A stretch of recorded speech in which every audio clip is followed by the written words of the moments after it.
Buenas noches, ¿cómo están? Vamos a iniciar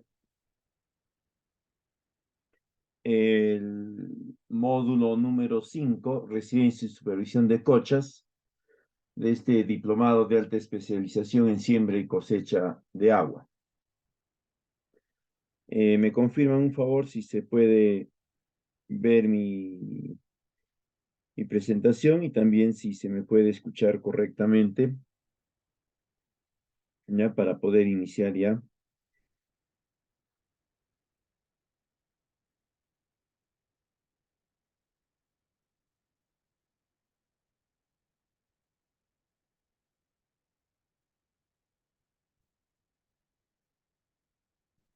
Bien.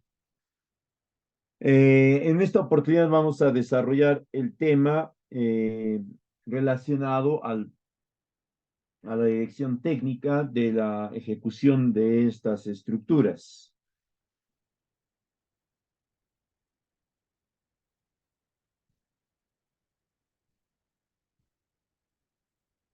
Que viene a ser la supervisión y la residencia. Eh, Brevemente, para enfocar mejor el aspecto relacionado o los aspectos relacionados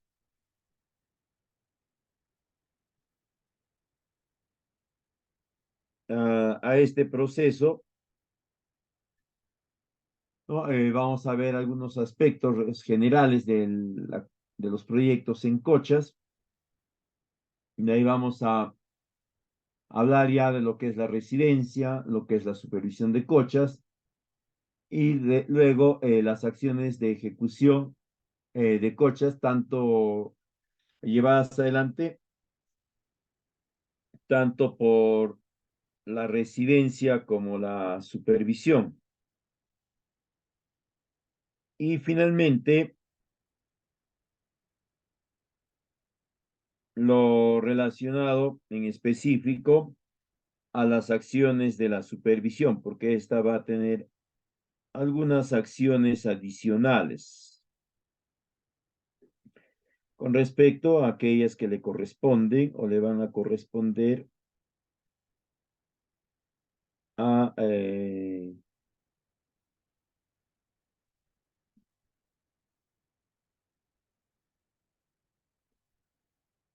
a la ejecución y a la supervisión de manera conjunta. Bien. Un aspecto importante de este tipo perdón, de dirección técnica es recordar que las cochas, ¿no? Sean artesanales, sean mejoradas, siempre van a ser pequeños estanques o de pequeños depósitos naturales de agua que se han generado en una depresión natural que se va a denominar como vaso.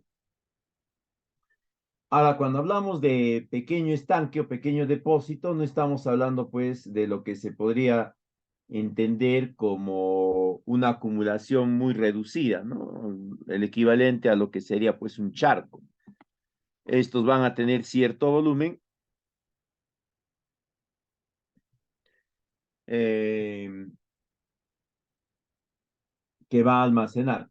Pero lo otro que siempre se tiene que tener en cuenta es que este estanque natural, este depósito tan natural, siempre va a estar orientado en inicio a la infiltración de agua.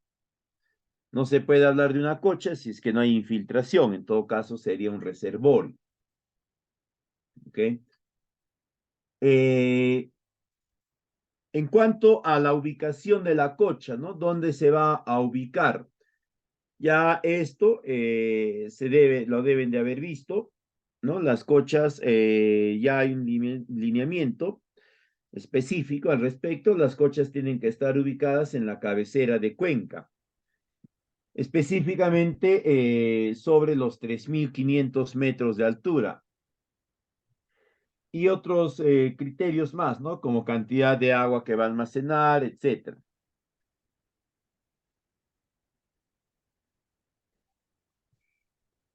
Eh,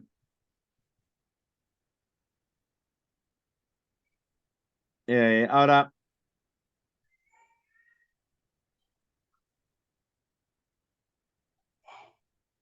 esta cocha natural, ¿ya?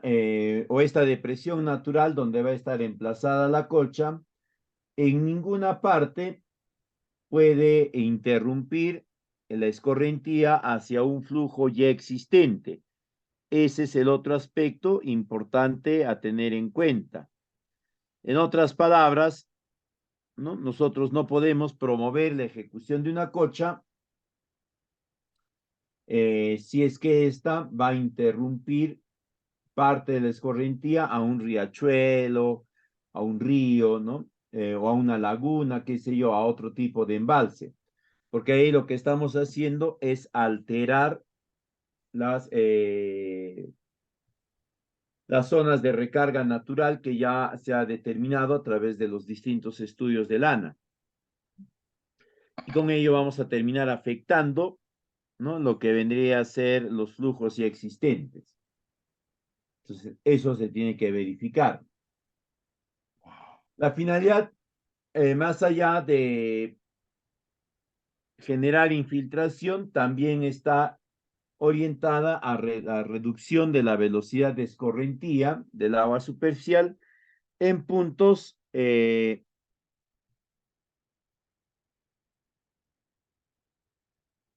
los cuales hay cierta pendiente y facilitan o promueven la erosión, ¿no? Entonces, la cocha, como va a ser un embalse, así como el que se ve en la imagen, pues obviamente va a limitar que el agua de escorrentía siga corriendo, ¿no? Y genere estos procesos erosivos sobre el suelo.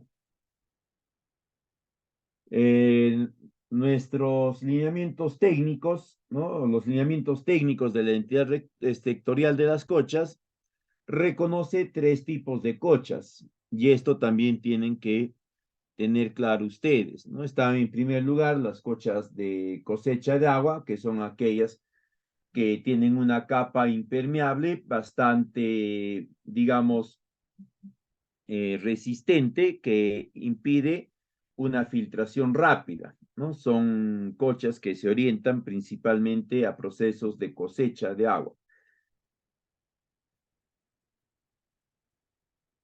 Luego tenemos las cochas de siembra.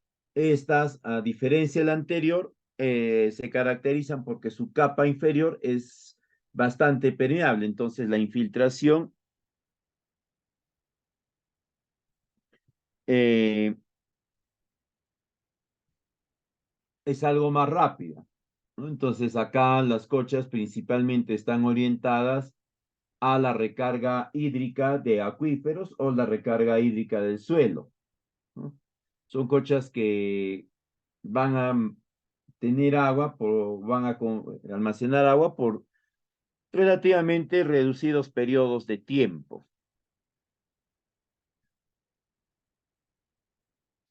Y finalmente tenemos las cochas mixtas o de siembra y cosecha de agua. Son cochas que se caracterizan porque en las partes centrales del vaso tienen capas más impermeables y en las partes laterales, ¿no? Hacia los bordes de la cocha, tienen capas más fracturadas, más permeables, por lo tanto ahí se infiltra con mayor velocidad el agua. Vendrían a ser básicamente eh, en las cochas ideales.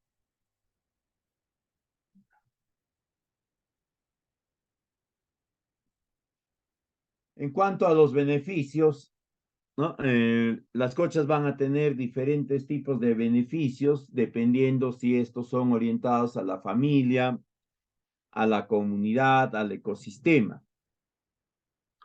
Indistinto a ello, en todo momento las cochas van a generar siempre un impacto sobre las condiciones de su entorno que van a ir favoreciendo el desarrollo de una serie de nuevas especies, empezando o de especies presentes, pero de forma más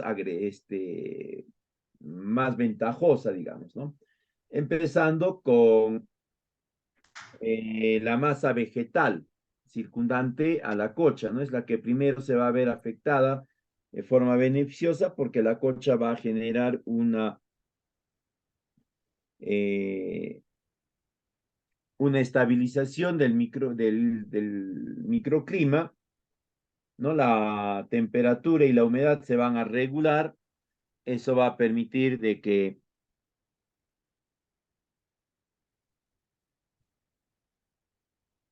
se puedan establecer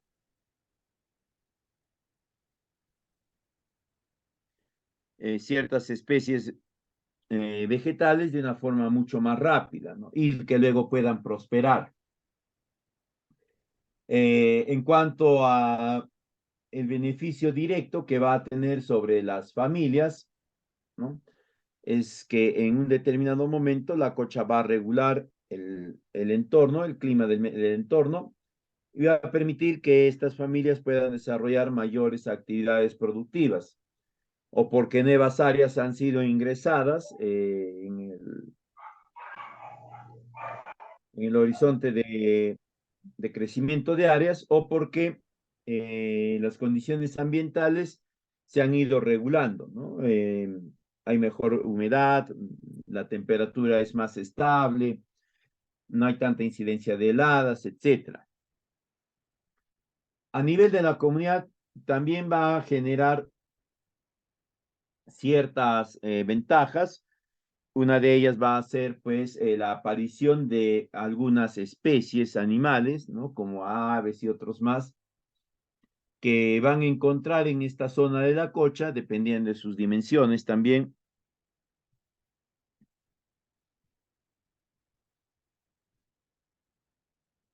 eh, condiciones apropiadas para poder establecerse, al menos por breves periodos de tiempo. Ello va a permitir, ¿no? Que haya también una mejora paisajística, ¿no? Ya no va a ser simplemente un suelo estéril, ¿no? No va a ser solamente un suelo verde, sino también va a ser una zona donde además de esto, también están presentes esporádicamente, qué sé yo, determinadas especies. Además de eso, la cocha también va a mejorar la calidad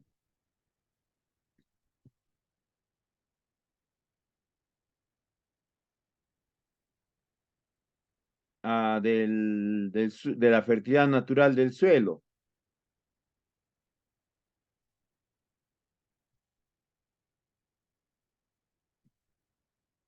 y va a permitir que ésta vaya reponiéndose en primer lugar y en un determinado periodo ya que se vaya incrementando. A nivel de la microcuenca, la cocha también va a tener un efecto, pero este efecto va a ser ya más orientado a un periodo de tiempo algo mayor. No estamos hablando acá ya de un impacto a nivel de la microcuenca entre aproximadamente unos 10, 15 años. Va a generar una, digamos, una estabilización del microclima, va a retirar presión sobre la necesidad de uso del recurso hídrico eh, de las partes bajas de la cuenca, ¿no? Porque ya en las partes altas va a estar presente o va a estar regulado esto a través de las eh, del acondicionamiento del microclima por las cochas. En un determinado momento, en ese largo plazo, también estas cochas pueden convertirse más allá de paisajes mejorados, ¿no? También pueden convertirse en parte de los activos estratégicos naturales para promover un turismo ecológico. Pero esto va a ser factible cuando el proyecto va a estar orientado hacia, hacia la implementación de un sistema de siembra y cosecha de agua y no solamente de una cocha, ¿no? Porque ya, como ustedes deben tener claro, el sistema de siembra y cosecha de agua implica no solamente la construcción de la cocha, sino también de otros componentes, ¿no? Las amunas, terrazas, adecuación de andenes, zanjas, reforestación, etcétera. Todo eso involucra un proyecto de siembra y cosecha de agua, y dentro de ellos la cocha. En cambio, es distinto el IOAR sobre cochas, ¿no? Ahí sí nos enfocamos única y exclusivamente en este activo estratégico de este sistema.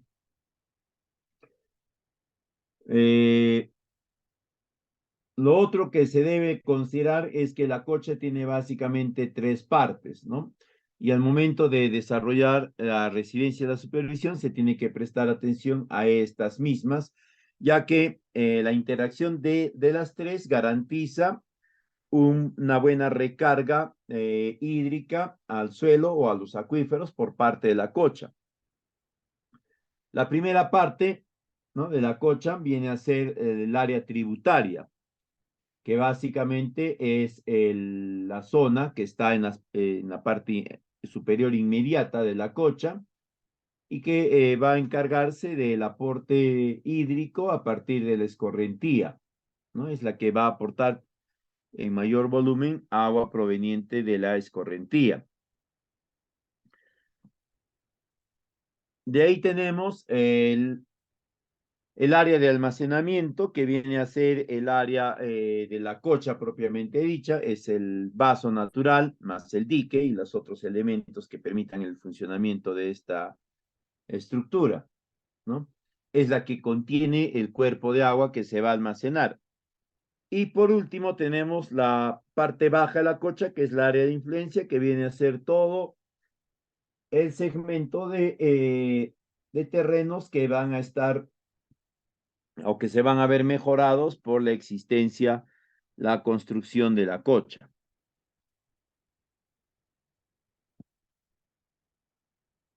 Ahora, en cuanto a la residencia,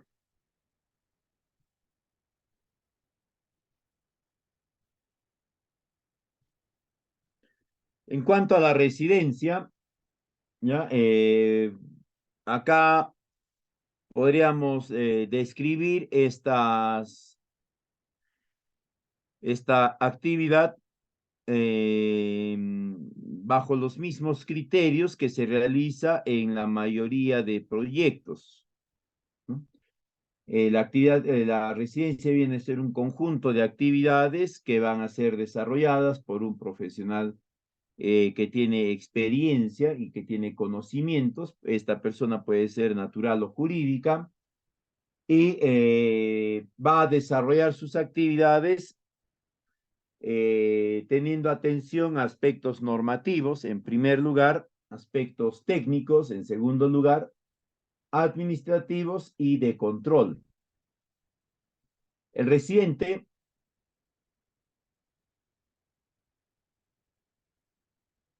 va a venir a ser el, el responsable de la ejecución de todas las actividades del proyecto, en este caso de la cocha, de cada una de ellas que permita que la cocha se pueda materializar. Pero va a tener en cuenta, en primer lugar, el aspecto normativo, es decir, todo lo que él proponga tiene que estar enmarcado dentro de dispositivos legales, de normas regulatorias, de normas técnicas. Él no puede plantear nada que escape a esas dimensiones. De ahí recién va a considerar los aspectos técnicos, ¿no? Pero para ello no es que él va a imponer o él va a hacer prevalecer su criterio, sus procedimientos especiales, por muy avanzados que sean, ¿no? Por muy altamente especializados que puedan ser, etcétera. Eh, Sino que él va a llevar adelante, ¿no? Esta parte considerando las recomendaciones de las entidades sectoriales y rectoras, en este caso de Cochas, ¿no? Del sector Midagri, específicamente cuando hablamos de Cochas del programa Sierra Azul, que ya a lo largo de los años ha ido emitiendo una serie de lineamientos relacionados a las características que debe tener tanto el proyecto como la ejecución propia de las cochas. De ahí vienen los aspectos administrativos, que es el cumplimiento de los procesos, de la documentación, etcétera. Y luego está un aspecto transversal a estos, que es el control de calidad. La residencia va a venir a ser el primer llamado a realizar acciones de control para verificar y tener la seguridad de que todo lo que él está disponiendo, la residencia, ¿no? El plantel operativo, los trabajadores, técnicos, topógrafos, especialistas y demás, lo estén cumpliendo, ¿no? Porque no tendría sentido que la residencia proponga algo y la parte operativa la haga de otra forma. ¿Quién va a controlar esto? Primero va a ser la propia residencia, ¿no? Antes que controle la supervisión. En cuanto a su perfil, sabemos pues que tiene que tener experiencia, en este caso específico de cochas, en construcción de diques de tierra, porque la cocha viene a ser básicamente un dique de tierra, no es una conformación especial que la hayamos inventado nosotros o que haya sido inventado por nuestros antepasados, nada de eso. Es básicamente un dique de tierra que fue inventado miles de años atrás también en otras latitudes, en otras culturas. Y que para el caso específico de proyectos se le ha imbuido de aspectos técnicos, ¿no? Fórmulas, criterios, etcétera, para mejorarlas y perfeccionarlas para cumplir el rol que se le ha dispuesto, la promoción de la infiltración de agua. Además de eso, siempre va a ser importante que la residencia, ¿no? Sea también esté encarnada por una persona muy organizada, que esto le va a permitir a esta persona ir planteando e ir desarrollando una serie de actividades de forma ordenada, de forma secuencial y al mismo tiempo también, ¿no? Que sea responsable, es decir, que todas las actividades que plantea, que propone, que que indica efectivamente se vayan a realizar. Y por último, que sea proactivo, ¿no? Un aspecto importante va a ser la proactividad. Esta le va a permitir a la residencia poder cumplir sus actividades, ¿no? En los plazos que ha planteado o que él mismo ha dispuesto, sin tener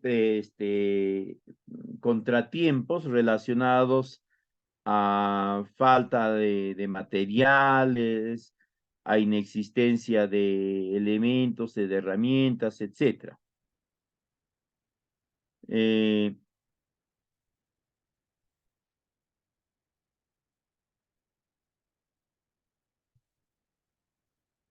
En cuanto a los requisitos generales que debe de tener, tiene que ser pues un profesional habilitado y colegiado, tiene que estar autorizado para ser proveedor de servicios del Estado, no estar impedido de contratar con el Estado y sobre todo, perdón, tener capacidades técnicas y experiencia en proyectos similares. En cuanto a sus funciones, la primera función importante de la residencia va a estar orientada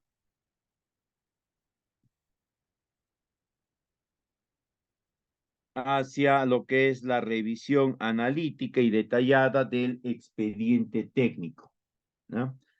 Es en este proceso que la residencia va a poder verificar si todas las consideraciones que debe tener el expediente técnico efectivamente están contempladas.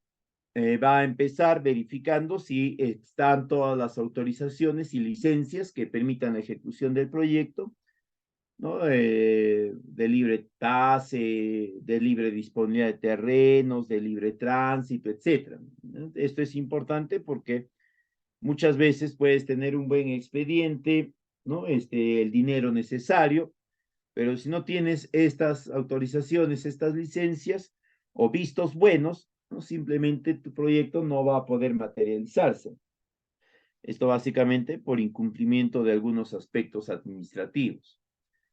De ahí tiene que revisar si todas las especificaciones generales están consideradas, los materiales y de algunos procesos, ¿no? Por ejemplo, del proceso de compactación de material, ¿no? En el caso de los diques tipo 1, tipo 2, ¿no? Entonces ahí tiene que verificarse si está descrito apropiadamente, incluido también los tipos de prueba a los que van a ser sometidos los diferentes, algunas de las partidas o algunos de los materiales. Igualmente va a verificar que estén todas las especificaciones técnicas, las características correctamente descritas de maquinarias, equipos, de materiales, también de los servicios, ¿no? De algunos especialistas o algunos técnicos, que estén todas las actividades o todas las partidas necesarias para que se pueda ejecutar la cocha y que estén los cronogramas de metas físicas y financieras. ¿Por qué es importante esto? Porque va a venir a ser el primer parámetro de evaluación de la eficiencia de la residencia y la supervisión, ¿no? Se va a comparar con ello. Lo que ellos planteen, lo que la residencia y la supervisión considere que van a hacer, siempre va a estar siendo verificada, ¿no? Con lo que se planteó originalmente en el expediente técnico.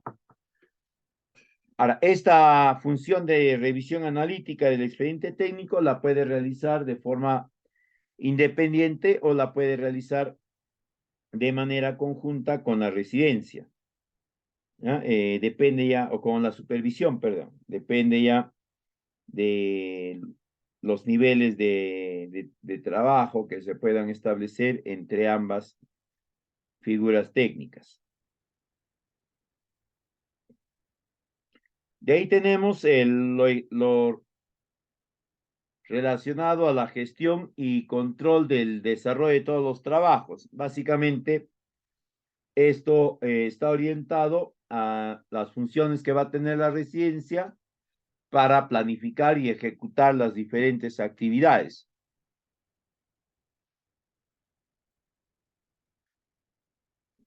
Para ello va a usar su experiencia y se va a guiar también por el expediente técnico. Tiene que conocer todas las especificaciones técnicas de materiales, de servicios, de vehículos, de equipos, de las mismas partidas, ¿no? Y tiene que tener claro cuáles son los procesos o cómo se generan los procesos, los distintos procesos constructivos. Eh, para ello va a disponer de o va a indicar la necesidad de tener acceso a una serie de materiales, a una serie de equipos, etcétera, y va a proponer a través de los cronogramas, ¿no? El cuadro de actividades que se va a implementar cada periodo, es decir, cada mes. Pero siempre va a tener en cuenta aspectos tanto de calidad, de costo y de tiempo. Dos aspectos importantes va a ser el costo y el tiempo. La residencia tiene que enfocar su atención en que el proyecto se vaya a ejecutar en el plazo que le han indicado o que se ha comprometido en el respectivo contrato y también con el costo de dinero que originalmente estaba considerado. No puede la residencia simplemente considerar o actuar pues pensando de que le van a dar ampliación de plazos o le van a dar adicionales. No funciona así. En ningún tipo de proyecto. En cuanto a lo que se refiere al control de actividades o el seguimiento, esto la residencia lo va a implementar a través de un cronograma o un sistema de seguimiento, ¿no? Él tiene que generar, tiene que disponer de su propio sistema de seguimiento que le permita verificar que las actividades que él ha programado y que él ha indicado que sean, efectivamente se estén haciendo bien y con los plazos apropiados.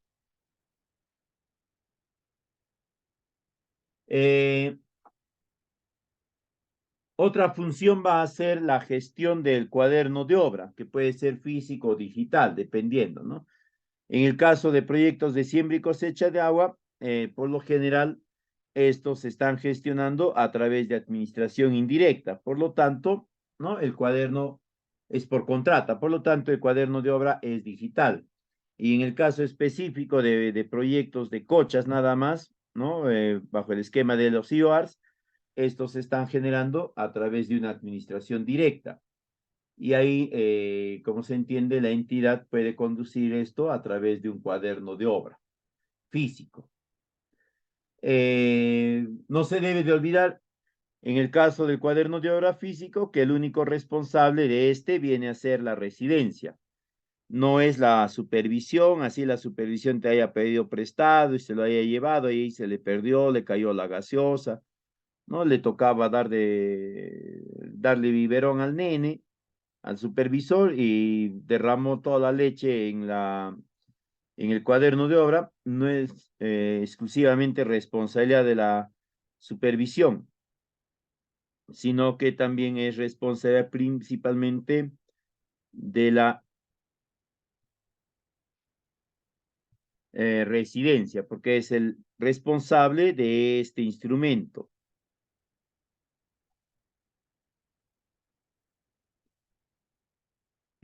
Otra consideración que deben de tener al momento de generar el cuaderno de obra, ¿no? Sea digital o físico, es que este siempre debe de estar apegado a la realidad, tiene que ser congruente con lo que efectivamente se viene desarrollando y cómo se viene desarrollando, y también tiene que estar bien actualizado, ¿no? Se recomienda pues que la actualización no esté más allá de 3 días atrás,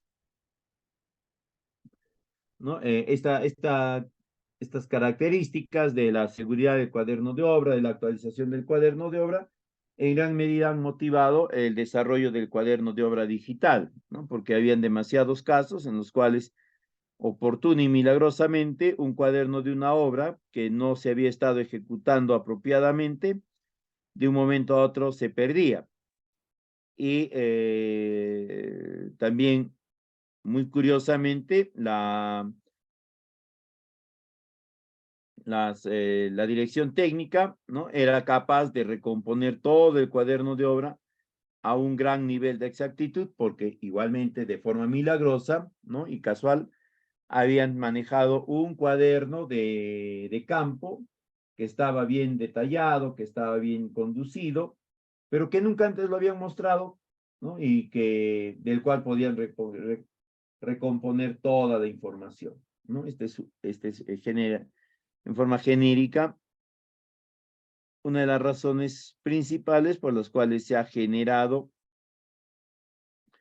este instrumento del cuaderno de obra digital. En el caso del cuaderno de obra digital, la responsabilidad ya no es de la residencia. La responsabilidad es de cada uno de los que tienen acceso. O sea, el residente va a tener su acceso, la supervisión va a tener su acceso, ¿no? Entonces ahí cada uno, a través de sus códigos, de sus ID y password que le den, accesarán y lo que ingresen será únicamente, ¿no? Bajo responsabilidad de ese usuario. Puede ser que ingrese el mismo supervisor, su asistente, su esposa, su hijo que está también en la universidad, es ingeniero civil, quiere hacer sus prácticas, ¿no? Y practica rellenando el cuaderno de obra de su papá, también puede hacerlo. Pero el único responsable va a ser el titular del usuario. Eso no se olvide. En el cuaderno de obra, en la administración directa, se asientan todas las partidas que se desarrollan en cada oportunidad o en cada fecha. En el cuaderno de obra, en administración indirecta, simplemente se asientan, ¿no? Avances principales, avances importantes. No es necesario ya asentar todas las partidas.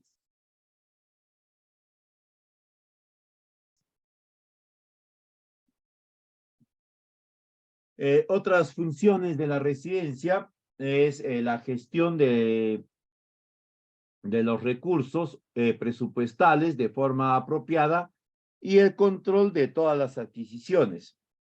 Como en la residencia es la que va a gestionar las actividades, es decir, las acciones que se van a ir desarrollando, también va a ser responsable de gestionar los recursos que se va a requerir para este fin. Para ello, obviamente, tiene que tener, ¿no? Atención al... ¿Me escuchan? Sí, ¿no? ¿Me están escuchando? Johar dice que no se escucha. Sí, se escucha normal. Ah, ya. Sí, se Gracias. Sí, escucha. Bien, en todo caso debe ser su navegador, ¿no? Actualícenlo para que pueda mejorar el audio y si no, no se olviden que la sesión está siendo grabada, entonces la escuela les va a compartir más adelante ya, algunas horas más, a través del link y otros canales que estén coordinando, el audio, el video de la clase. Entonces ahí ya van a poder aclarar estos espacios donde no hay muy buen audio, que digamos. Entonces, la residencia no solamente va a programar y va a coordinar la ejecución de actividades, sino también va a prestar atención a que estén disponibles de forma oportuna los distintos recursos presupuestales necesarios para la ejecución de la cocha. Para eso va a hacer llegar los presupuestos de forma oportuna y tiene que irlos ajustando a la programación que se consideraba en el expediente técnico, más todas aquellas que se haya podido incorporar como recomendación y necesidad planteada y autorizada por la supervisión y la entidad, ¿ya? Entonces, en gran medida hay como que existe ahí un círculo, ¿no? Un círculo que se entiende que debería de permitir que la residencia ejecute apropiadamente sus actividades. La residencia propone lo que va a hacer, la residencia gestiona los recursos, tanto económicos, materiales, etcétera, o al menos participa en la gestión, solicita, etcétera. De ahí ejecuta o ordena la ejecución y también controla, ¿no? Controla que se esté ejecutando apropiadamente. Todas estas características va a permitir que la residencia pues tenga relativamente algo más de seguridad de que todo lo que él planifica, todo lo que él está considerando realizar, efectivamente va a materializarse.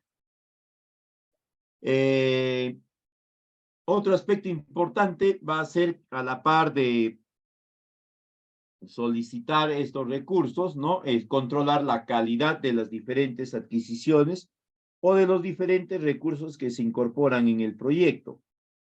Que no solamente va a contemplar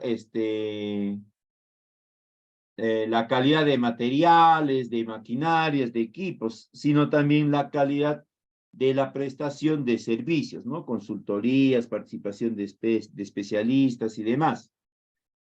La supervisión también se va a encargar, o perdón, la residencia también se va a encargar de controlar esto.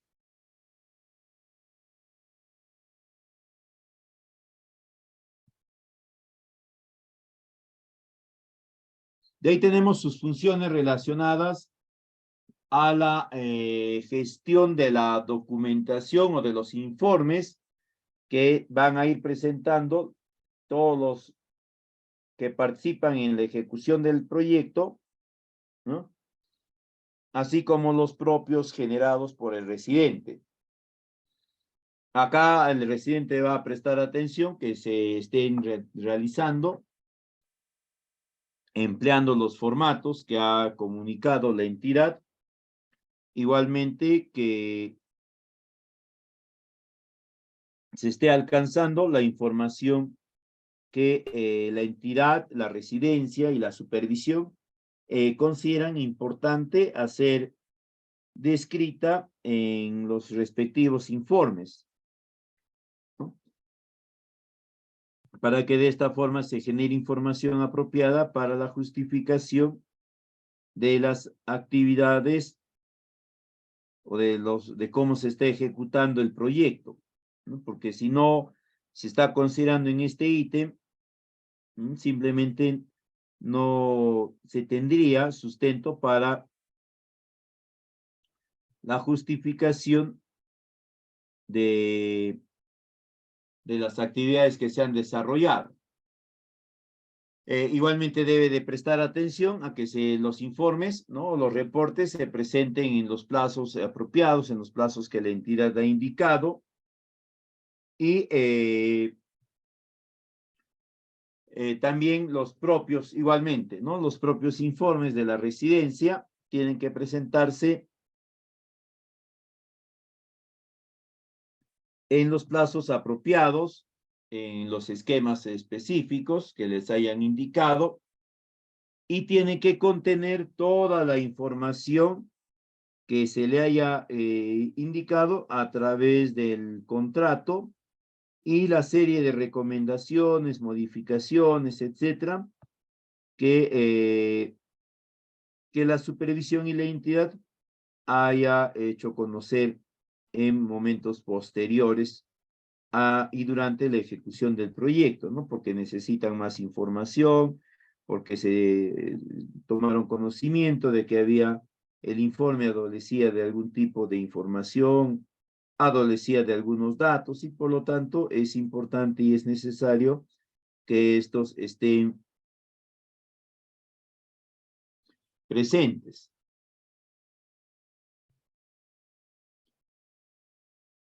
De ahí vamos a encontrar que la residencia, ¿no? En Cochas y en proyectos de siembra y cosecha de agua va a también orientarse hacia la coordinación con otros actores de la zona, principalmente aquellos que van a estar vinculados de forma directa a la operación y mantenimiento, que vendría a ser la comunidad, ¿no? Que va a beneficiarse de la cocha, del proyecto de siembra y cosecha de agua, y otros actores más que vayan a participar indirectamente, ¿no? del proceso de sostenibilidad. ¿no? La misma entidad para empezar, algunos otros funcionarios, algunas OPDs, una ONG u otro agente local que esté vinculado con la operación y mantenimiento. Y un aspecto importante es que la residencia tiene que generar siempre, ¿no? Su manual de operación y mantenimiento de la infraestructura que se está generando. Y este tiene que ser lo suficientemente completo y claro y que sea de fácil entendimiento e implementación por parte de los beneficiarios. Muchas de las actividades del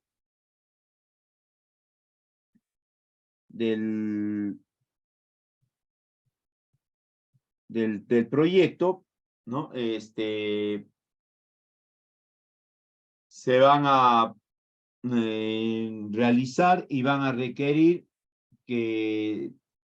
o muchas de las actividades de operación del proyecto van a requerir de insumos o de materiales para que se pueda llevar adelante su operación o mantenimiento.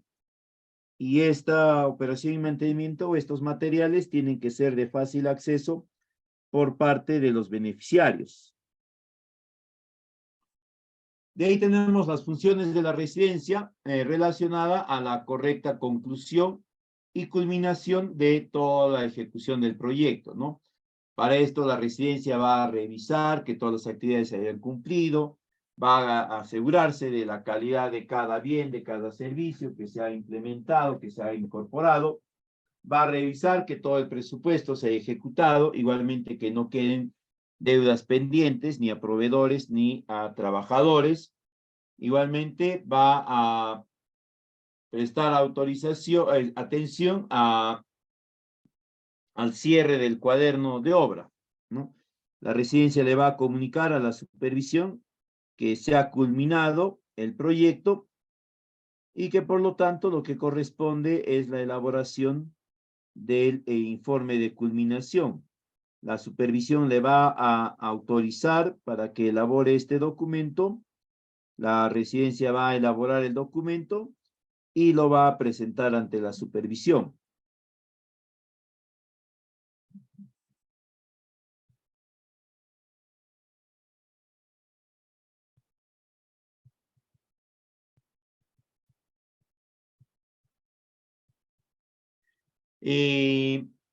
Una vez que está autorizado y aprobado el informe de culminación, la residencia va a iniciar el proceso de preliquidación o liquidación, dependiendo si este forma parte de su contrato y de sus obligaciones, ¿no? Y le presenta el informe a la supervisión y ahí recién concluye sus actividades la residencia, ¿no? Pero no concluye su responsabilidad. Su responsabilidad concluye mucho, mucho después.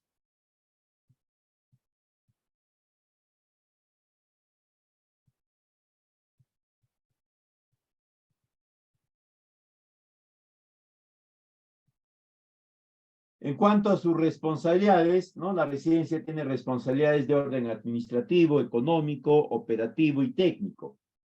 Las primeras dos, las responsabilidades de carácter administrativo y económico, está orientada hacia el componente financiero de la ejecución del proyecto. Son los que van a dar información también para la liquidación financiera del mismo, ¿no? Las otras responsabilidades operativa y técnica están orientadas hacia el aspecto técnico de la ejecución del proyecto y van a generar información para el componente técnico de la liquidación del proyecto, la liquidación técnica. Entonces ahí tenemos nosotros las dos responsabilidades de la residencia vinculadas a la liquidación técnica y financiera del proyecto. A través de estas actividades o del cumplimiento de estas obligaciones, de estas responsabilidades, se va a garantizar que el proyecto se puede ejecutar apropiadamente.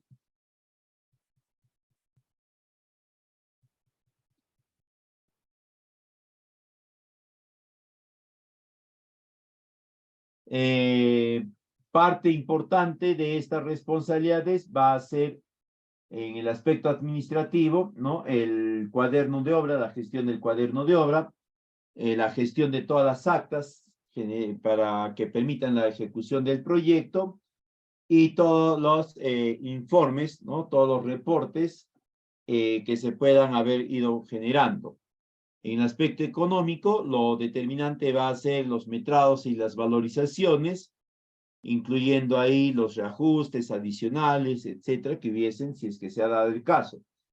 En el aspecto operativo, ¿no? Las principales responsabilidades van a estar vinculadas a la programación de las actividades y el desarrollo de los cronogramas físico-financieros que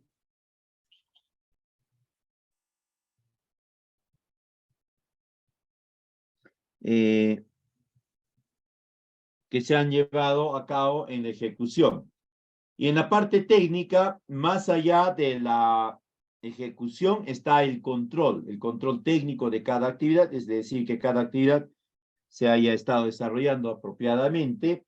Igualmente, el control de calidad de cada bien y de cada servicio que ya hemos visto y hemos comentado anteriormente, ¿no? Y luego está también algo importante que es el control de los procesos constructivos.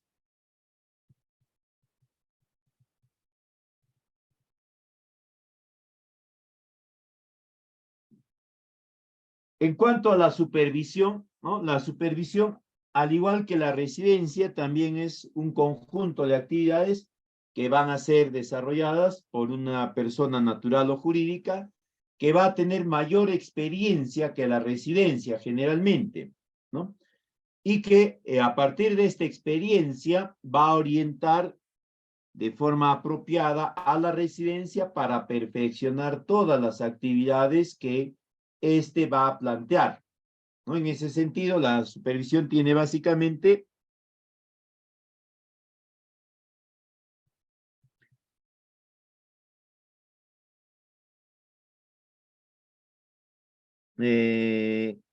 funciones de orientación,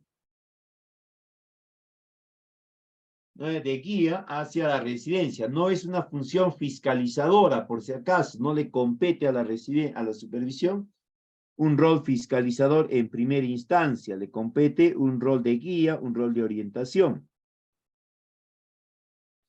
¿Ya? Ahora, para nuestro caso específico, la supervisión puede ser conducida por dos tipos de profesionales. Puede ser el supervisor o el inspector.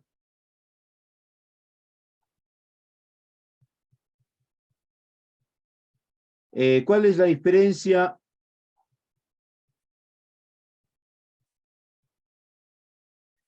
entre el supervisor y el inspector?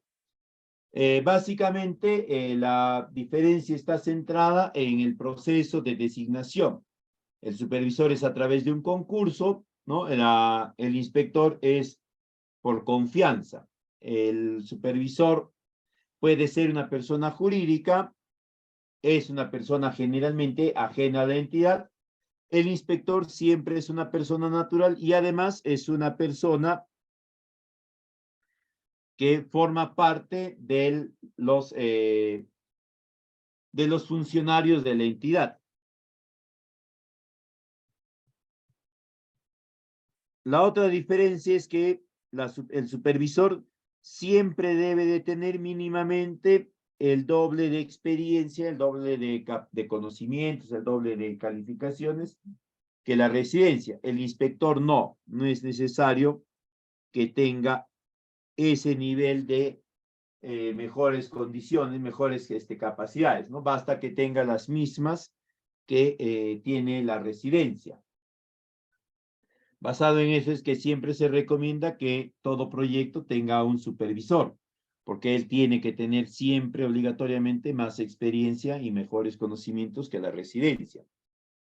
En cuanto al perfil del supervisor o inspector, ¿no? Además de su experiencia, de su seriedad y profesionalismo, tiene que ser una persona honesta porque va a representar a la entidad, va a velar por sus intereses, ¿no? Por eso es que desarrolla actividades de control. igualmente tiene que ser una persona, un profesional que tenga criterio técnico, el apropiado y suficiente para que pueda discernir entre diferentes alternativas y escoja la más apropiada que permita que el proyecto se implemente de acuerdo a los plazos y los presupuestos que se tenían previstos. Y finalmente tiene que tener una capacidad alta de organización, ¿no? Porque él va a estar desarrollando diferentes tipos de control. En cuanto a sus requisitos, se indica pues que se tiene que ser tanto el inspector como el supervisor un profesional colegiado y hábil, que tiene que tener, que no debe de estar impedido para formar parte del staff profesional del Estado, ¿no? En el caso del supervisor, a modo de contrato específico, que debe de tener, en el caso del supervisor, no mínimamente 2 años de colegiatura en su respectivo colegio profesional, lo mismo que el inspector. Sus funciones principales son las de control, ¿no? El control se realiza de forma concurrente, es decir, se realiza mientras se van ejecutando las actividades o las partidas. Es por eso que el marco normativo recomienda que la supervisión esté preferentemente de forma permanente en la zona de ejecución del proyecto, ¿no? Para que pueda desarrollar un control apropiado de todo lo que se está haciendo. Su otra función es de prestar atención a la correcta gestión, ¿no? Del proyecto, que todo lo que el residente vaya a plantear esté orientado a optimizar el proceso de inversión.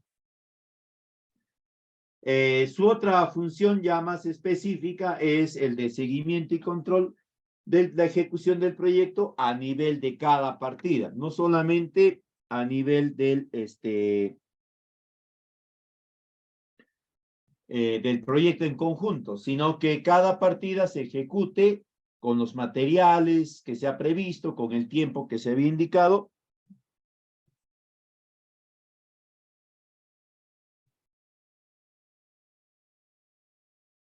Y con el presupuesto que se le había asignado, ¿no? Cada partida, una por una. De ahí vienen sus funciones relacionadas a la absolución de consultas, ¿no? Va a absolver las consultas que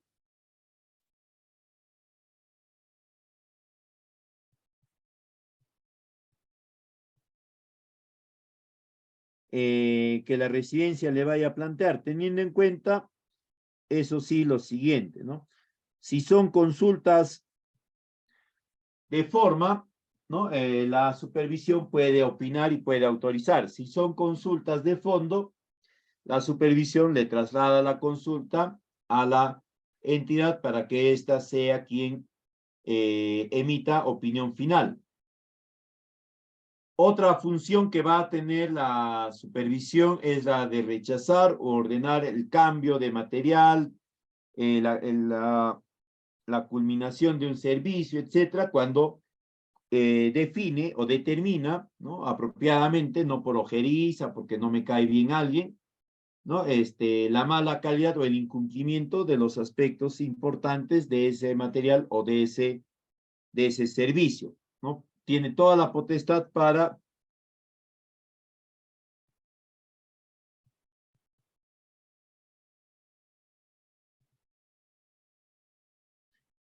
ordenar que se retire o sino que se cambie. Porque él está encargado de controlar y velar que siempre se mantenga la idoneidad y la calidad en todos los procesos, incluidos los equipos, los materiales, los servicios. Y finalmente, ¿no? Su función relacionada a poder disponer cualquier medida urgente que garantice que el proyecto se cumpla de la forma más idónea posible. En cuanto a sus funciones, ¿no? La supervisión tiene funciones de control de precios y control de plazos. También tiene funciones de control de calidad y control contractual. En el control de precios va a revisar toda la información relacionada a las adquisiciones, también a las valorizaciones, a los metrados y valorizaciones, todo lo relacionado a los reajustes adicionales, reducciones, deductivos, y también en el caso de adicionales, ¿no? Los mayores gastos generales. En el aspecto de control de plazos, va a verificar que el proyecto se ejecute de acuerdo a los calendarios o los cronogramas que la residencia va a ir presentando. Igualmente va a verificar que de haber solicitudes de ampliación de plazos, estos se enmarquen dentro de los aspectos específicos determinados. No hay un proceso específico que se ha definido que debe de cumplirse para solicitar la ampliación de plazo. En lo que es el control de calidad, ¿no? Acá vamos a encontrar dos tipos de control. Uno, relacionado al interno del proyecto, donde va a verificar que se hayan implementado los planes de monitoreo de restos arqueológicos, el plan de seguridad y salud en el trabajo, el plan de monitoreo del COVID-19, que todavía está vigente, el plan de gestión ambiental, el plan de riesgos en ejecución de proyecto. Estos se tienen que haber implementado y son los que garantizan la calidad del proyecto. Y aparte, ¿no? Están los elementos de calidad externa del proyecto, ¿no? Es decir, acá vamos a encontrar pues los certificados de calidad de cada uno de los equipos, materiales y demás. En el control contractual va a verificar que todos los que han aportado en la ejecución del proyecto, ¿no? Lo hayan hecho de acuerdo a sus respectivos contratos y obligaciones. Además de ello, acá también va a considerarse el control del personal idóneo, ¿no? Que el residente haya cumplido, ¿no? Con los requerimientos que había planteado el contratista, si es que es una administración directa, o en todo caso, con lo que la entidad había solicitado originalmente.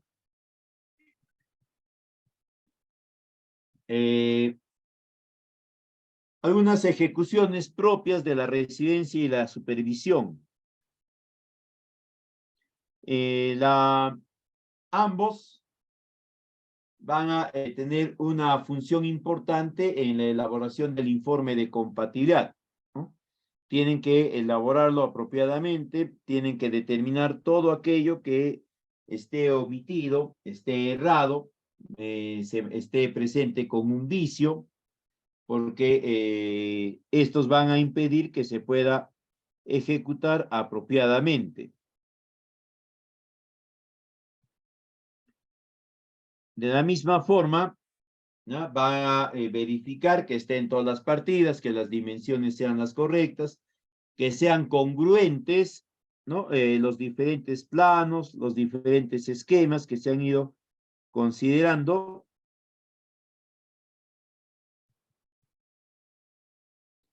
Así como también que las unidades, las cantidades sean las correctas y sean las mismas, ¿no? En todos los esquemas, porque hay situaciones en las cuales en un plano, en las especificaciones técnicas, se considera un valor, un dato, y en otro espacio se considera otro dato muy distinto. Y eso genera, pues, necesariamente que haya una aclaración por parte de la entidad o el proyectista, y eso toma tiempo, ¿no? Y retrasa muchas veces la ejecución. Recuerden ustedes que cuando se inicia la ejecución de un proyecto, este tiene que ser prácticamente, o de forma ideal, un proceso único y continuo, ¿no? No debe estar parándose, no debe estar deteniéndose 5 días, una semana, ¿no? A no ser por causas extraordinarias, exceso de precipitaciones y temas así. Pero lo contrario, no se entiende que debería ser un solo y único proceso. Van a verificar ahí qué tipo de dique es. Básicamente tenemos tres tipos de dique recomendados por la entidad sectorial, ¿no? Acá tenemos el dique 1, que es un dique que está conformado, todo el cuerpo del dique, por material suelto compactado, ¿no? cubierto con la geomembrana y luego con piedra acomodada tipo caravista. El dique 2, ¿no? Acá la fundación, el núcleo de la cocha, del dique, es de material suelto compactado, ¿no? Compactado, y los taludes, todo el cuerpo de los taludes, tanto interno como externo, está conformado por material, por piedra acomodada, tocado acomodado, y en algunos casos, empleando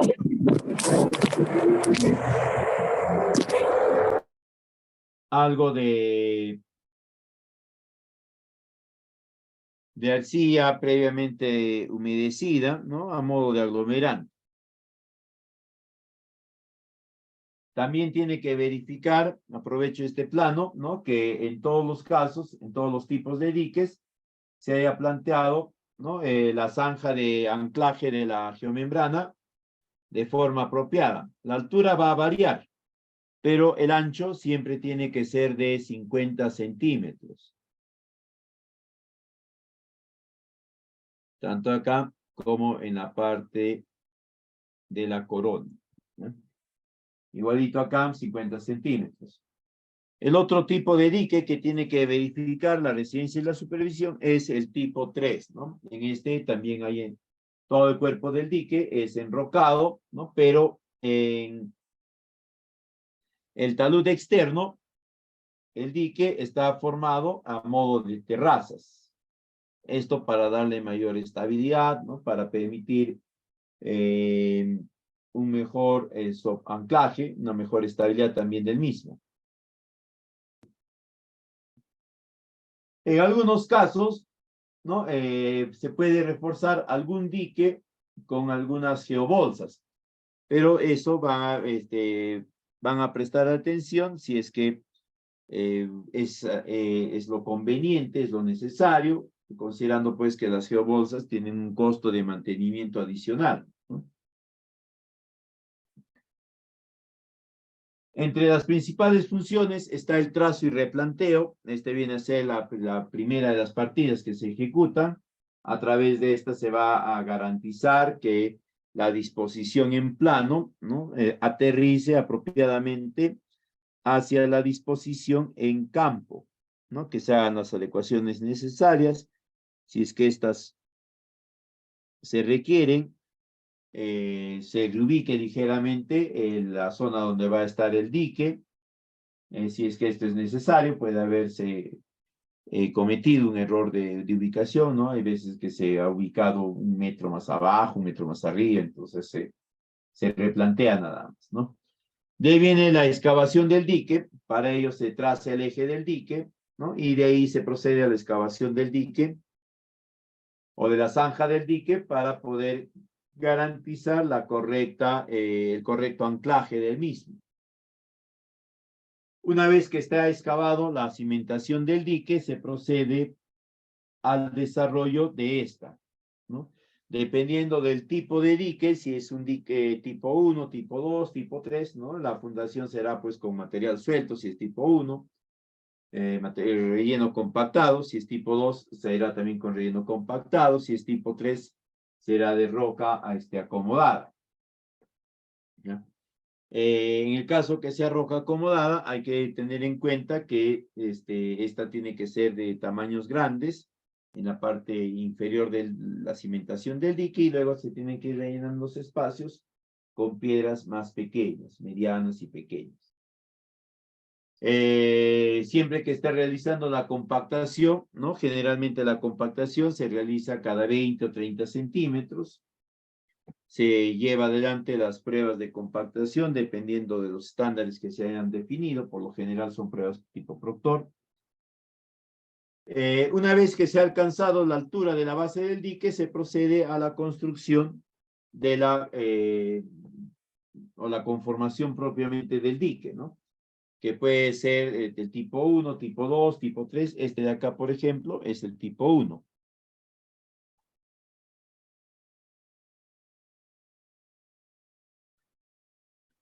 Este es el tipo 1. Este es el tipo 2. ¿No? Entonces, ya al momento de la conformación del dique hay que prestar atención a las características de diseño del talud, ¿no? La altura, la inclinación y todo eso, ¿no? Siempre buscando que este talud que se va a ir generando sea el más estable posible. Si el dique o los taludes van a ser todavía de tierra compactada, ¿no? Hay que prestar atención a que este sea de las características deseadas. En algunos casos se puede utilizar algo de maquinaria, como vemos en la figura inferior de la derecha, ¿no? Hay que cuidar del apropiado acomodo de las piedras en los taludes, ¿no? En los diques tipo 2 y tipo 3. ¿No? Hay que considerar el uso de piedras apropiadas, que no sean calcáreas, porque estas pueden verse afectadas por algunos procesos de erosión.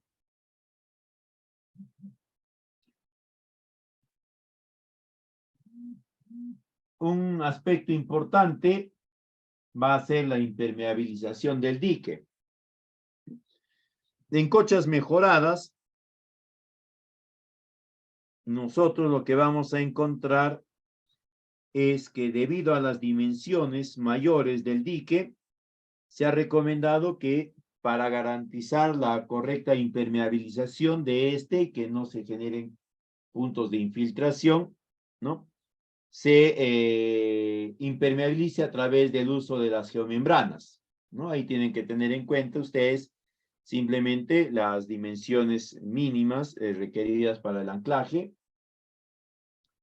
y contar con la participación de especialistas en la colocación de estas geomembranas o geotextiles también que pueden ir de la mano de ellas para darles una mejor protección, ¿no? Ellos tienen sus propios procesos de instalación, pero sobre todo ellos manejan pruebas de control de calidad, ¿no?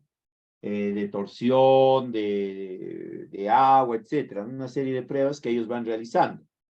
Además de eso, tengan en cuenta que un momento particularmente crucial en la impermeabilización del dique es el punto donde se va a sellar o se va a impermeabilizar el punto de ingreso de la tubería, ¿no? Hacia el cuerpo del dique. Este tiene que estar bien hermético, tiene que estar bien selladito.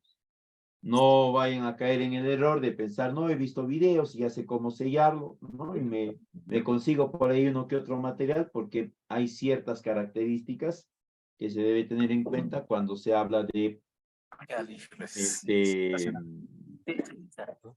sellado de geomembranas, ¿no? Además que es distinto el sellado de una geomembrana de HDP de una de PVC. Siempre deben de tener cuidado, ¿no? En utilizar material apropiado. Tiene que ser en todo momento un material que tenga bajo o nulo contenido de elementos que pueden afectar la estructura de la geomembrana, ¿no? Piedras medio angulosas y cosas así.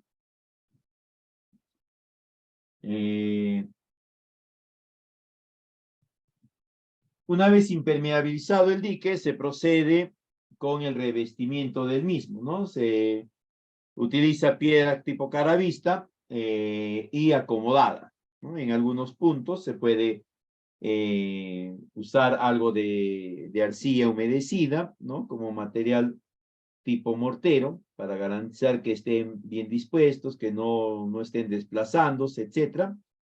Hay que verificar acá que estas piedras no sean de material calcáreo para que no se vayan a ver afectadas por el agua, ¿no? Y se puedan llevar adelante procesos de degradación, erosión de estas rocas, que termine afectando la misma disposición de todo el revestimiento del dique.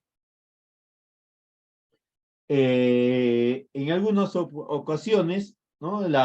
El talud interno se reviste con piedra tipo caravista, como ya habíamos mencionado, y en otras, ¿no? El talud externo se reviste con champa, ¿ya? Esto ya va a depender del diseño que se haya planteado y se haya aprobado. De ahí se realiza la coronación del dique. Una vez que se alcanza la altura de los taludes, ¿no? Se procede a coronar el dique. Acá tienen que tener en cuenta tanto la residencia como la supervisión que el ancho de la corona del dique tiene que ser generalmente el mismo ancho de la cimentación del dique, ¿no? Esto para darle la estabilidad apropiada. Otro aspecto importante es que el revestimiento de la corona del dique tiene que hacerse con material vegetal de la zona, ¿no? Con champas de la zona. Esto para garantizar un rápido emprendimiento y un exitoso establecimiento y desarrollo. Porque si vamos a traer material de otra zona, ¿no? Simplemente tal vez no se adapte, demore mucho en adaptarse, etc.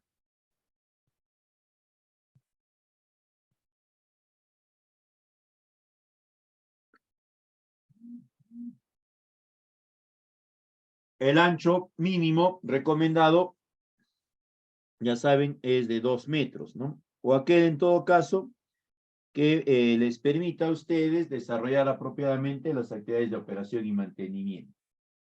De ahí tenemos algunas obras complementarias que se tienen que ejecutar y que la residencia y supervisión tienen que controlar, como es la construcción del aliviadero o los aliviaderos, dependiendo del diseño, del volumen que se va a captar, de la precipitación y escorrentía, se pueden haber determinado 1 o 2 aliviaderos. Estos por lo general están a los extremos del dique y a una profundidad que va entre los 30 a 50 centímetros por debajo de la altura superior de la corona. En cuanto a la sección, esta puede ser rectangular, puede ser trapezoidal, dependiendo de cómo se haya diseñado. Pero lo importante acá es verificar que la pendiente sea la apropiada para una extracción rápida de agua y que no se vaya a superar la capacidad de contención de la cortina del dique.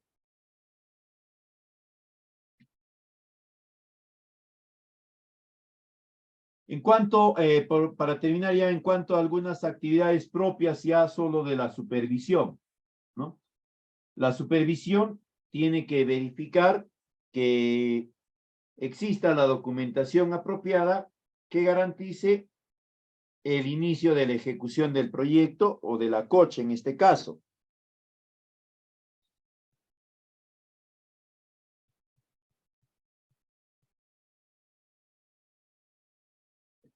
¿No? Tiene que verificar también de que el expediente técnico esté vigente, ¿no?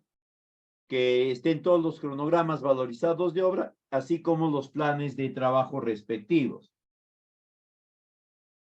En cuanto a la verificación sobre el inicio y la ejecución del proyecto, la supervisión tiene que tomar en cuenta que el plazo de inicio siempre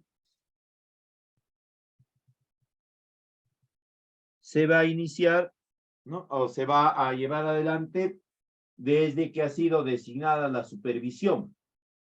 En ningún caso, ¿no? Se puede iniciar el plazo de ejecución si es que la supervisión no ha sido designada a través del supervisor o a través del inspector, cualquiera de las dos figuras. Además de eso, se tiene que tener en cuenta, ¿no? El día que indica el contrato, el día siguiente de la suscripción del contrato, o desde la fecha que se ha realizado la recepción del terreno, etcétera. Pero lo que nunca debe de dejarse de lado es la designación de la supervisión, porque ésta va a actuar siempre en precautela de la entidad. No se puede ejecutar un proyecto si es que no está quien va a precautelar o buscar los intereses de la entidad, es decir, la supervisión, a través del supervisor o del inspector, de cualquiera de ellos. En cuanto a la ejecución del proyecto, ¿no? Ahí tiene que tener en cuenta que se haya alcanzado los objetivos y metas. Para eso va a revisar y va a prestar atención a los metrados y valorizaciones que se vayan presentando.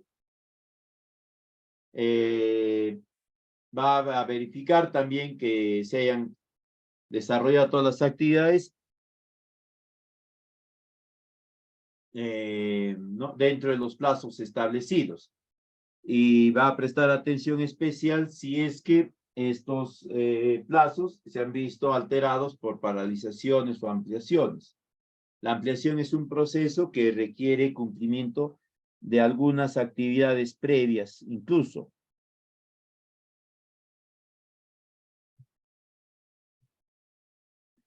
Y va a prestar atención a la ejecución del presupuesto, ¿no? Para ello va a controlar las valorizaciones, los reajustes adicionales y deductivos que se hayan podido generar a lo largo de la ejecución del proyecto. En cuanto a los adicionales, deductivos o modificaciones, el proceso siempre es bastante similar, ¿no? El residente, o quien está encargado de la residencia, va a comunicar a la supervisión la necesidad de estas, ¿no? Entonces, la supervisión, una vez que toma conocimiento, indica que lo anote en el cuaderno de obra, ¿no? Una vez que está anotado, la residencia elabora el respectivo reporte, el respectivo informe. Y ahí tiene que justificarlo apropiadamente, lo tiene que describir, si hay la necesidad de variaciones en el expediente, tiene que irla sustentando y describiendo apropiadamente. Luego, ¿no? Una vez hecho esto, presenta a la supervisión esta modificación. La supervisión va a revisarla para ver si esta modificación, ¿no? El deductivo, lo que fuese, afecta los objetivos y metas del proyecto. Si no afecta, la supervisión emite opinión, ¿no? Si son variaciones de forma, por ejemplo, en lugar de usar encofrado de madera, ¿no? Utilizan encofrado metálico para el canal de excedencias de la cocha, digamos. Eso no afecta en nada el diseño de ingeniería del canal de excedencias. Pero si es una modificación de fondo, que va a modificar el diseño de ingeniería de la partida del proyecto, la supervisión no puede opinar, no puede emitir opinión, ¿no? Lo que hace es trasladarle esta documentación a la entidad para que ésta, a través de los canales apropiados, emita opinión. Y de ahí ya se procede a la ejecución. En la ampliación de plazo sucede algo similar, ¿no? Pero acá, si es que hay la participación del contratista, participa este. Pero igualmente, lo inicia siempre la residencia, ¿no? La residencia es la que comunica a la supervisión, por si acaso, antes que me olvide. La residencia, ni en cochas, ni en saneamiento, ni en ningún tipo de proyecto, tiene prerrogativas para modificar a su gusto el residente, el expediente técnico, por muy necesario que sea, trascendental, que recibió iluminación divina, que los ovnis lo abdujeron y que ahí le mostraron nuevas tecnologías y que de ahí salió esta recomendación. No hay forma, no existe una sola forma en la cual la residencia pueda hacer variaciones del expediente técnico sin la autorización de la supervisión mínimamente. Siempre tiene que contar con la autorización de la supervisión, por si acaso. Por eso es que le comunica. Cualquier tipo de variación del expediente en metrados, en materiales, en procesos constructivos, en presupuestos, en plazos que son más complejos, ¿no? Entonces, si hay ampliación de plazo, la residencia comunica, ¿no? La suspensión de actividades y explica, ahí nada más aproveche y explica las razones de esta suspensión. Eso es importante porque luego esta explicación le va a permitir a la residencia, ¿no? Solicitar la ampliación de plazo. Una vez paralizado, suspendido la ejecución, la residencia está atenta a que se presenten las condiciones apropiadas para el reinicio. Cuando estas condiciones se presentan, inmediatamente le comunica a la supervisión el reinicio e inicia la elaboración de los cronogramas acelerados. No es de que se reinicia y pido ampliación, no. Antes de pedir ampliación, la residencia tiene que desarrollar todas las actividades necesarias para poder recuperar parte de los días que no se ha desarrollado actividades, por X razón, ¿no? Por cualquiera de las razones que pueda ser, pero que sean válidas, es decir, que no sean responsabilidad directa de la residencia. Una vez desarrollado esto, ¿no? La residencia, ya en el último periodo de trabajo, determina, ¿no? Si el periodo de días que le está quedando va a ser el apropiado, el suficiente para concluir el proyecto. Porque recuerden, la residencia presenta cronogramas de trabajo, ¿no? Sus cronogramas, sus propuestas de cronograma cada inicio de mes, y ahí indica qué es lo que pretende o que espera hacer a lo largo del mes que está iniciando. Entonces ahí la residencia pues planifica cabalmente basado en su experiencia, en su conocimiento, ¿no? Y si indica que en esos 30 días sí o sí va a concluir con todo, no tiene por qué solicitar ampliación de plazo. Si verifica de que no le va a alcanzar tiempo, ¿no? Inmediatamente al mismo inicio del último periodo, presenta su solicitud de ampliación de plazo, pero en ningún caso la residencia puede, pues, presentar la solicitud, como lamentablemente sucede en ciertas oportunidades, ¿no? Faltando un día para la culminación de plazo. Eso es observado. Por eso es que luego las entidades de control los están llamando, ¿no? Nos están diciendo, a ver, ingeniero, ¿qué pasó acá? ¿Por qué presentó esta solicitud de ampliación de plazo? No es porque no te quieran dar la ampliación de plazo, porque son tacaños, porque no entienden, porque son de escritorio, como querramos decir, sino porque entienden que bajo nuestra experiencia nosotros debíamos haber presentado esa solicitud con mucha mayor anterioridad, ¿no? Porque no es de que yo empiezo el mes, no empiezo agosto y me falta concluir el 20% de la coche y digo, no, sobre en agosto lo hago, ¿no? Y faltando 2 días para la culminación de agosto, presento mi solicitud pidiendo 20 días todavía de ampliación de plazo. Imagínense, ni siquiera estoy pidiendo 1 o 2 días, ni 5, estoy pidiendo 20 días. Es decir, al inicio de agosto yo no fui capaz de prever de que los 30 días, los 31 días de agosto que me quedaban, me iban a ser insuficientes. Recién me di cuenta cuando faltaban 2 días para terminar el mes. Eso más o menos es lo que la entidad cuestiona, ¿no? Y por eso es que inician ya el proceso de fiscalización. Una vez que ha sido presentada la solicitud ante la supervisión, esta le comunica a la entidad, ¿no? Para que la entidad sea quien resuelva. Porque estamos hablando de un incremento en uno de los 2 componentes de la optimización de la inversión, que es el tiempo. El otro componente vendría a ser el presupuesto. Como ya estoy incorporando el tiempo, no voy a alcanzar la optimización de la inversión. Por lo tanto, requiero, ¿no?, mayor tiempo. La entidad toma conocimiento, hace sus propias evaluaciones, revisa si se has presentado cronogramas acelerados, si has intentado ganar tiempo, etc. Y de ahí recién te analiza y te comunica qué cantidad de días te está dando como ampliación. Y esta ampliación tiene que ser trasladada a los contratos, ¿ya? No solamente del proyecto, de la ejecución del proyecto, si estamos hablando de una administración indirecta, sino también de los contratos de la residencia y de la supervisión, así de forma específica.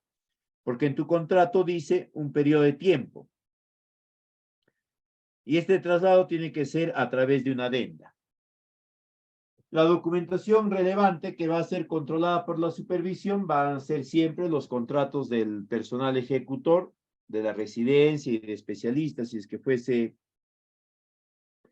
el caso, el expediente técnico, vinculado a el informe de compatibilidad, el cuaderno de obra, ¿no? Que es el que le va a aportar a la supervisión información detallada sobre el proceso de ejecución y cumplimiento del proyecto, los informes de metrados y valorizaciones, porque ahí va a estar considerada, ¿no? El avance de la ejecución presupuestal periodo tras periodo. Todos los informes que se hayan podido generar de la residencia, de los especialistas, de todos aquellos que hayan tenido que ver con la ejecución del proyecto. Y finalmente, la documentación administrativa que se ha generado durante la ejecución del proyecto, ¿no? Esto para cumplir, pues, obviamente, con el aspecto administrativo de sus funciones en el caso de la supervisión. Bien, sería todo de mi parte. Si hubiesen consultas, quedo atento para poderlas aclarar.